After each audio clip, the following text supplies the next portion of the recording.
नमस्कार, मैं स्वागत करती हूँ आप सबका अपने YouTube चैनल SD मोटिवेशनल कहानियाँ पर। कई बार हमारे जीवन में वैसा नहीं होता जैसा हम सोचते हैं। परिस्थितियाँ बिल्कुल हमारी सोच के विपरीत चली जाती हैं। ऐसे वक्त में परमात्मा का आसरा कभी नहीं छोड़ना चाहिए, क्योंकि परमात्मा वो नहीं करते जो हमें अच्छा लगता है। परमात्मा वो करते हैं जो हमारे लिए अच्छा है। एक छोटी सी कहानी मैं आपको सुनाती हूँ, जिसे सुनकर आप भी कहेंगे कि जो होता है अच्छे के लिए ही होता है।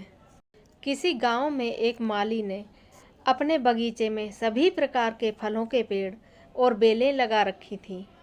वह माली बहुत अच्छे से अपने बगीचे की देखभाल करता था, क्योंकि उसे बगीचे में से सभी प्रकार के फल तोड़कर रोज़ सुबह राजा के महल में पहुँचाने होते थे। एक दिन की बात है, वह माली फल तोड़ने के लिए अपने बगीचे में घूम रहा था। उसकी नज़र अंगूरों की बेल पर पड़ती है। पके हुए अंगूर सुबह सुबह की सूरज की किरणों के पड़ने पर सुनहरे और चमकदार दिखाई दे रहे थे। उसने सोचा, इतने मीठे अंगूर अगर मैं राजा को ले जाकर खिलाऊंगा तो राजा बहुत खुश हो जाएगा। माली पके पके अंगूरों को तोड़कर अपनी टोकरी में डालने लगा। थोड़ी ही देर में उसकी टोकरी अंगूरों से भर गई और वह रोजाना की तरह अंगूर लेकर राजा के महल में पहुंच गया। उस दिन राजा को उसके शत्रु पक्ष से राज्य पर आक्रमण करने की सूचना मिली थी। इसलिए राजा चिंताग्रस्त होकर अपने महल में इधर उधर टहल रहा था। माली ने अंगूरों की टोकरी ले जाकर राजा के सामने रख दी और एक कोने में बैठकर इंतजार करने लगा कि राजा अंगूर खा लें तो टोकरी को लेकर मैं अपने घर को चलूं। मगर राजा का दिमाग तो अपने शत्रु को हराने की तरकीब सोचने में लगा हुआ था। अब राजा टोकरी में से अंगूर उठाता, कभी एक दो अंगूर अपने मुंह में डाल लेता और कभी अंगूर उठाकर उस माली के मुंह पर फेंक कर मार देता।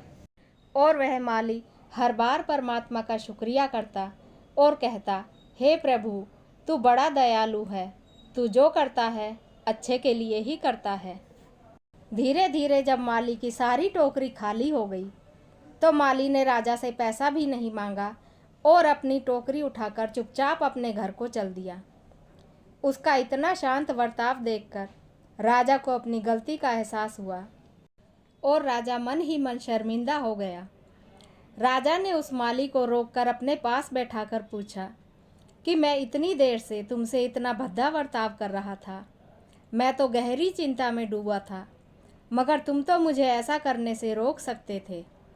माली ने बड़ी ही शालीनता से उत्तर दिया, जब मैं बगीचे में फल तोड़ने गया था तो ना जाने क्यों मेरे मन में आया कि इतने ताजी और मीठे अंगूर खाकर राजा अवश्य ही प्रसन्न हो जाएंगे और मुझे इनाम देंगे।